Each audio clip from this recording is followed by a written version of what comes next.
I'd like to share a little reading by Albert Hufstekler called The Cure. We think we get over things. We don't get over things. Or say we get over the measles, but not a broken heart. We need to make that distinction. The things that become part of our experience never become less a part of our experience. How can I say it? The way to get over a life is to die. Short of that, you move with it. Let the pain be pain, not in the hope that it will vanish, but in the faith that it will fit in. Find its place in the shape of things, and be then not any less pain, but true to form, because anything natural has an inherent shape and will flow towards it. And a life is as natural as a leaf. That's what we're looking for, not the end of a thing, but the shape of it. Wisdom is seeing the shape of your life without obliterating, getting over a single instant of it. A number of years ago, I was speaking to another congregation, which at the time included a question and answer period with the speaker as a part of the Sunday morning service. And that morning, I had given a talk of mine called I Don't Have a Suit, that has to do with our experience of feeling like an insider or an outsider. And during the Q&A, one woman was sharing with the congregation the pain of having to recently admit her elderly father into an assisted living facility, where she explained there was assigned seating in the dining room. Unbeknownst to my dad, she said, he got seated at the cool table. Because soon enough, one of the other residents rolled up alongside him and commented sadly, "That used to be my place until you got here." Bad news, folks. It seems like in some ways we never get out of junior high. I attended Jefferson Junior High in Long Beach, as my father had some 30 years earlier. In fact, when he was 12 years old, he was on his bike across the street from the school, having wrapped up his paper route, late one Friday afternoon in March 1933, when the big earthquake hit. And he watched as his school collapsed into a heap of rubble. Far from rubble in my mind, Jefferson is a time and place that still lives so vividly in my consciousness. And like it or not, it was a shaping force in the person I would become and how I would come to see my place in the world. Yeah, middle school, junior high can be a potent time for many of us. A time of self-awakening and discovery, a time of getting one's bearings. For many, a time of desperate yearning to belong, and yet always feeling the outsider. For some, a time of enormous cruelty, either as the victim or the perpetrator, or both.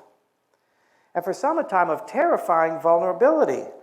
I was a gay 11-year-old boy when I started at Jefferson, and it was the first time I ever had to get naked in front of other little boys and shower together, suit up for PE. Gerald Colucci had chest hair in 7th grade. Some of the other boys clearly hadn't begun puberty yet. My God, my memories of those times, the people, the places, they're fixed in a 13-year-old's perceptions. And it can take years to tease apart those perceptions and begin to see one another, including ourselves, in a truly multidimensional way. Perhaps some of you saw the recent film, 8th Grade. It is a devastating, achingly poignant portrait of this rite of passage shot through an utterly contemporary lens, and yet in some ways only going to prove the old adage that the more things change, the more they stay the same. In the film, Kayla's 13. She's enduring the last week of classes after a disastrous 8th grade year. Kayla makes these little shoebox time capsules, including a video time capsule, as a sort of gift and touchstone for her future self. She had made one upon graduating elementary school to the future middle school graduate, whom she had imagined would have it all figured out by now, and that life would be sweet. Well, this talk is the opposite of such a time capsule in a way. Rather than reaching forward in time, I'm reaching back to a few specific characters at Jefferson, teachers more precisely, who are fixed in my mind in at most 2 dimensions. And if I dare to see them in a multidimensional way, what might I discover about myself? Did any of you ever find it nearly impossible to conceive of your teachers as human beings, living a normal life outside of the classroom? I mean, we might have known if they were married or had kids, but just couldn't quite wrap our heads around it. Maybe it's a function for those in my generation for whom teachers showed up to work in dresses, suits, and ties. It was hard enough to imagine them in casual clothes, let alone living a normal life.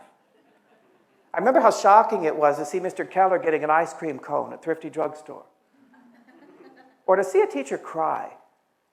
Mrs. McCants was the first African-American teacher I ever had, 8th grade English. I simply adored her. I can still sense how disarming it was to see her openly weep in front of the class on Friday, April 5th, 1968, the day after Martin Luther King had been assassinated. It was impossible to conceive of the magnitude, the meaning of such an event for her, for any of us really. I was coming of age in this narrow window of time in which assassinations had become the norm. It took decades to hold the magnitude of such events in a larger historical context. Well, several years back, Ted Authier, an old friend from the neighborhood and a fellow altar boy at Our Lady of Mount Carmel Church, sent me an email including a link to a then 12-year-old obituary for Claude Evans. Mr. Evans had been our 9th grade geometry teacher at Jefferson. Now, Teddy, who sadly passed away himself just last year, knew everything about everybody and every place that had been our world in Signal Hill and Long Beach during those years. Everybody should have a Teddy. I remembered Mr. Evans mostly as a big, bald, humorless, seemingly ancient man in his mid-50s, with a deep voice and bad breath, and chalk dust always flocking the dark suits he wore, the residue of so many triangles and parallelograms drawn on the chalkboard. Mr. Evans also led the after-school slide rule club, if you can imagine. Dorkosaurus that I was, I showed up for the first few meetings with my little slide rule from Save-On Drugstore, though I lost interest pretty quickly. But don't you know, when it came time to take yearbook photos for campus clubs, I and some of my friends showed up for that slide rule club photo. Hey, it was a chance to get out of class. We thought we were so clever. Mr. Evans is fixed in my memory as little more than a cartoon. And yet, when I read his obituary, I was filled with so much tenderness and regret for this man I never got to know, though I had spent an hour with him every day for a year. I didn't know he had served in the Army Air Corps, as my dad had during World War II. I didn't know he'd been co-captain of a Rose Bowl winning football team from Berkeley. I couldn't have known that he lost an adult son in 1984. But the line that pierced the deepest revealed what I really didn't know. Anyone who knew Claude knew, most importantly, that he was one who would help anyone in need, and he would do so with kindness and warmth and a smile and no expectation of anything in return. The 13-year-old within me did not recognize this portrait at all and felt ashamed. The 60-something-year-old man only felt sorrow for this missed opportunity to connect, with an extra layer of sadness because the obituary was already 12 years old, as if that somehow solidified this was an opportunity gone forever.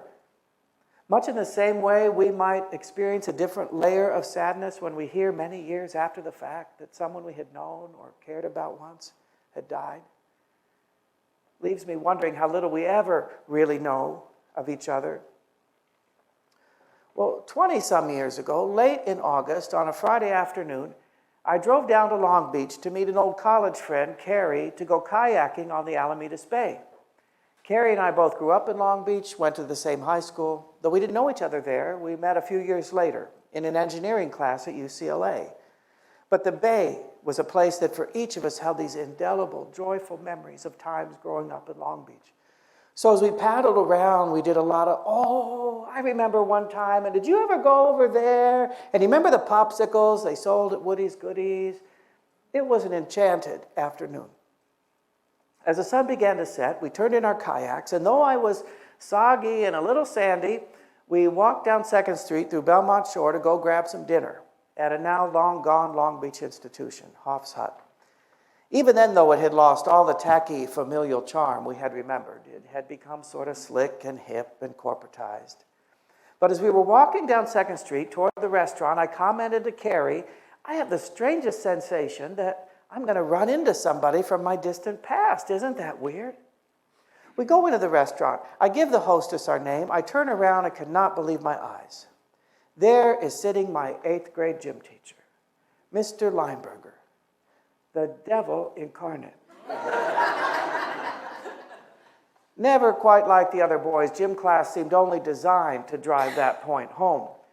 And as if the other boys in class couldn't be counted on to underscore that difference, every single day, Mr. Lineberger could be counted on to bring up the rear.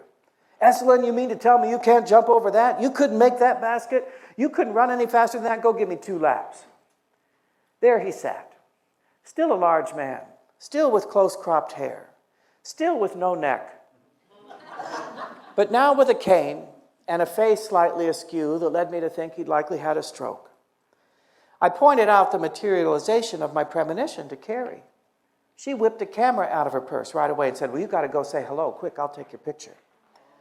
I knew she was right, of course, but not for any reason she would have assumed. I knew this was a threshold for me to cross, because I knew if I say hello to him, I will also have to come out to him, because sooner than later, a question will be asked about wife and kids.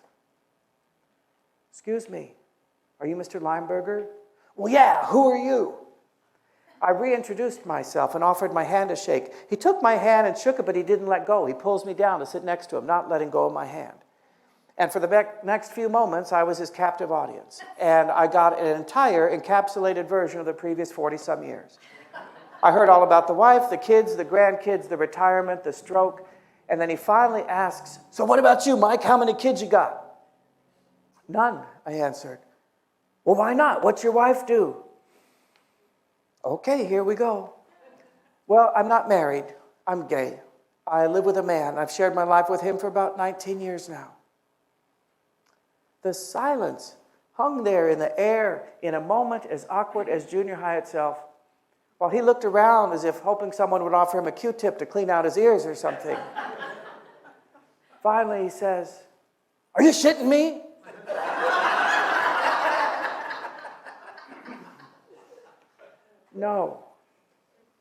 No, I'm not. And again, the silence hung there. And I realized this too was a threshold.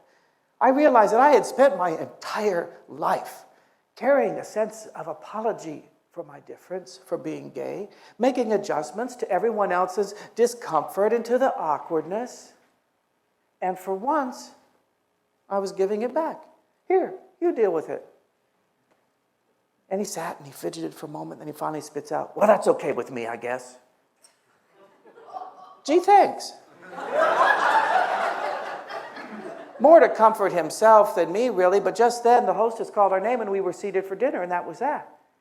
But I have to say, during the entire meal, my heart did not stop pounding in my chest. I thought my chest was going to explode.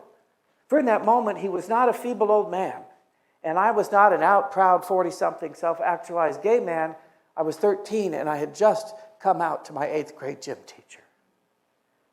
Sam Sanders, the host of the NPR podcast, It's Been a Minute, recently observed that coming out is not just declaring yourself to the world. It's declaring yourself to each earlier version of yourself and letting that person know that they're cool too. Yeah, PE class was by far the most torturous aspect of junior high for me, and it all started day 1, 7th grade.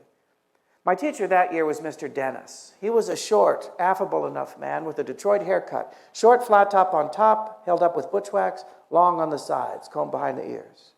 Even in 1966, that haircut was a few years out of date.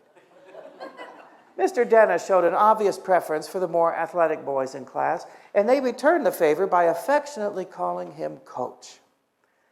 Well, day 1, 7th grade, after the trauma of suiting up, Mr. Dennis tested us on how far we could throw a football, how many times we could hike it between our legs and hit the center of a bicycle inner tube hanging on a chain link fence behind us within some specified period of time. Well, I was a big sissy boy. I'd rather practice waltz steps out in right field than concentrate on any baseball game. I had never touched a football, let alone thrown one.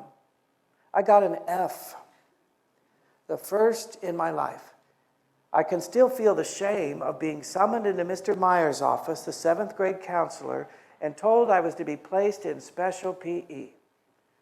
which was PE designed for boys with special needs, disabilities, handicaps, more commonly and disparagingly referred to as ortho PE.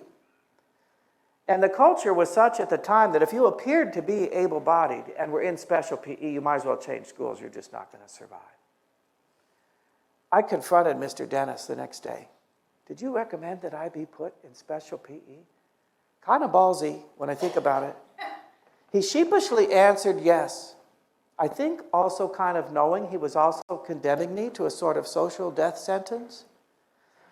But my only saving grace in the end was that the gifted math class met in the same period as special PE, and so math trumped out over football, and I was relegated to regular PE, where I spent a lot of time on benches, surreptitiously mapping out cha-cha steps with my feet tucked under the bench. The crazy irony is that very few years later, I began a career as a professional dancer. Physical agility, ability, coordination weren't my issue.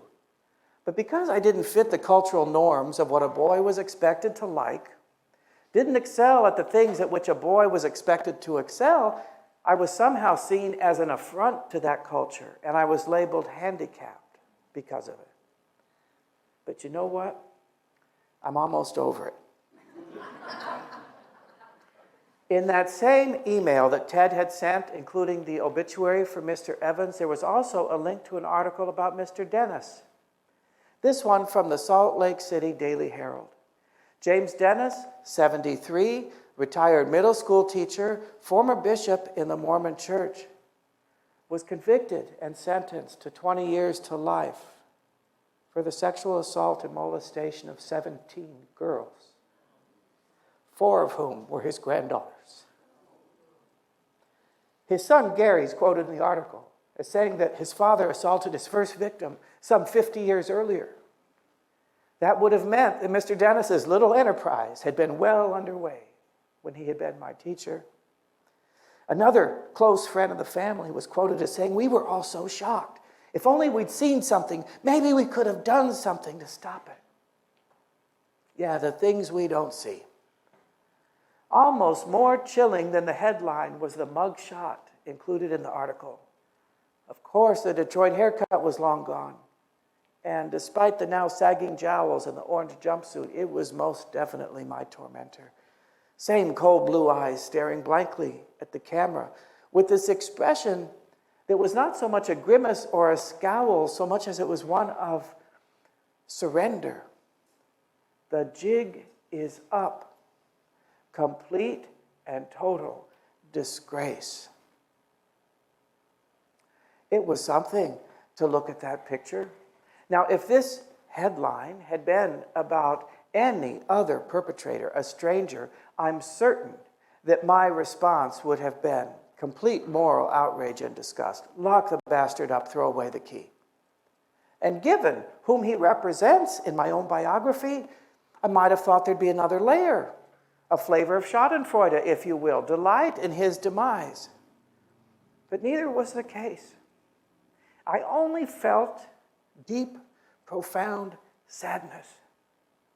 And I must admit that my sadness was not for his victims in that moment, but it was for him. Not only sadness, but even a kind of softness for the perpetrator of these crimes. And I'm left wondering about that sadness and about that softness. Here, this article in the Daily Herald confronts my 13-year-old perceptions of who Mr. Dennis was, perceptions that had remained safely unchanged for those same 50 years. And as with each of these stories, I watched as those perceptions crumbled right before my eyes, just like Jefferson itself crumbled right before my father's eyes in 1933. Leaves me to wonder if such earthquakes aren't such a bad thing, metaphorically speaking, giving us a chance to reinterpret that which we thought was so solid and fixed, giving us a chance to see through walls that hid things that should have been seen. It took 50 years to bring him to justice, after all. But I come back to why sadness? Why softness? Is it because, like it or not, Mr. Dennis and I did share a metaphorical minute waltz in the cosmic dance of our lives? And so he puts a human face on this inhuman deed? Is that it? Is it because of some deep, abiding sense in the inherent worth and dignity of all people? Maybe, but I don't think so. Could it be something approaching true compassion, if only for the complete humiliation, disgrace, demise of another human being? I don't know. I only know that I felt and I feel sadness. In the film, 8th grade, Kayla opens the shoebox time capsule she had made for herself upon graduating elementary school. And when she's confronted with the unmet dreams and expectations of her younger self, she finds it too unbearable. Overwhelming, in fact. She asks her father to be a witness to a ritual burning of the time capsule, not wanting to leave any trace of evidence of such unmet dreams.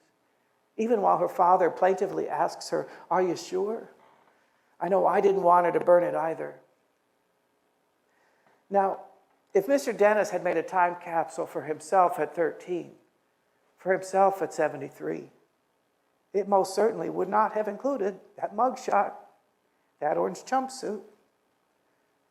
But then again, had I made one for myself at 13, for myself at 64, there is very little of my life that could have been imagined. The joy or the pain of it. I certainly could never have imagined being a chaplain. Possibly most inconceivable in 1966 would be that I'd be sharing my life with Scott for 41 years as an out, proud, legally married gay man who still can't throw a football. So what about you? What might your 13-year-old self have imagined about you today? What, if anything, would you have to say to him or her? Might those earlier versions of ourselves know deep in their bones that they're cool too? May there be love. May there be compassion. May there be room for all of us at the cool table. So be it. Thank you.